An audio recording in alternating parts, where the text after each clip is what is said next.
appropriate door, you've pulled the armrest back, you've seated your patient. Once your patient is seated, you want to kind of lock them into place for safety reasons.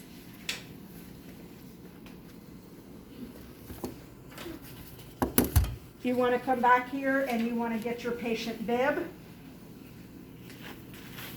Years ago, there was a research study that said actually the most contaminated thing in a dental office was what were called bib clips or alligator clips. They were the metal chains they looked like, for the lack of a better description, basically what looked like a little roach clip to them that attached to the bib. Nobody ever disinfected those. So research suggested that we should start going with disposable bib clips, which is what we do. I'm going to be honest, I hate the disposable bib clips. I find them inconvenient, but they are the right thing to do for infection control. Unfold your bib. Whenever you are putting a bib on, you'll notice one side is glossy, has a plastic covering. The other side is paper. The plastic goes towards the patient's body. The paper goes out away from them. I like to unfold them completely. I take one of the stickies and I put it right where the first crease is. And I put that on like that, so it's like this before I even get close to the patient. From there, you want to lay the bib flat out. Please, this is another big pet peeve of mine. Make sure you lay it out flat before you undo the sticky piece. You don't want to see the patient bib all bunched up under their chin, okay? You should position the strap so it can lay flat. Be very careful when you take this off, especially with the ladies or men with long hair. Their hair gets stuck in these and it hurts. So once I lay it out flat, then I figure out where it needs to attach so that it can lay flat against the patient.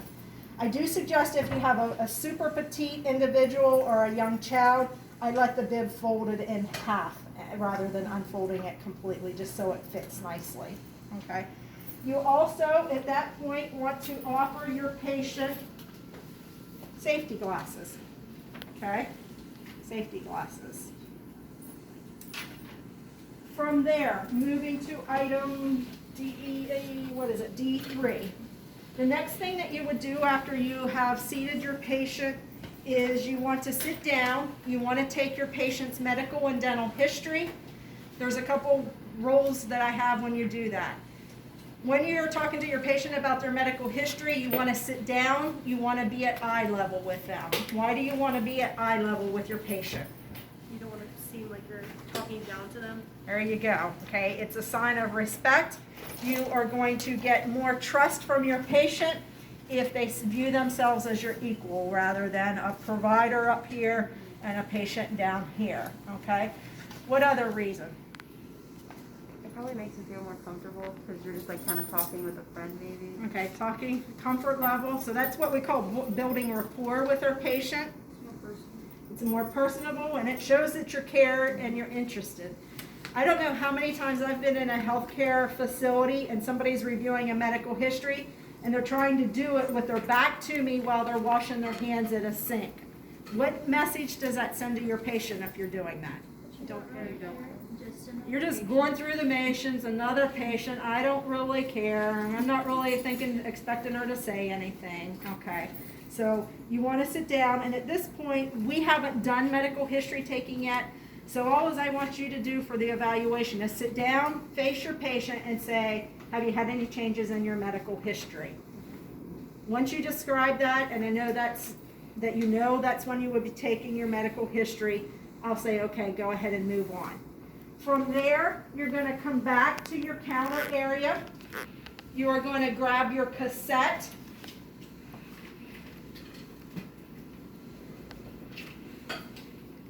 You're going to bring your bracket tray and your light kind of over here where it should be.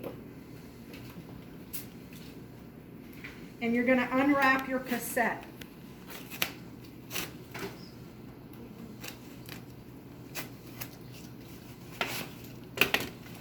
A little while ago, I told you that we don't use a bracket tray cover for our bracket trays. This is why.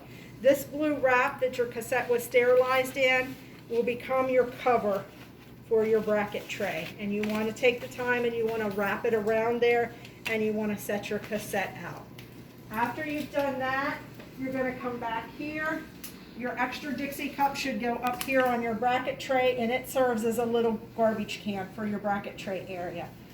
I'm also get very annoyed when I come to check out a student and I sit down and I want to pick up an instrument and there's floss all balled up on top of the instruments, there's bloody gauze, there's your wrappers from your Profi case. So all that stuff you use and you don't need anymore, use this as a trash can, little trash can to keep your bracket tray area neat. I am really a stickler about neat bracket trays, organized bracket trays, and having clean mirrors when your faculty members sit down, okay? So that takes care of that section, okay? Now we are ready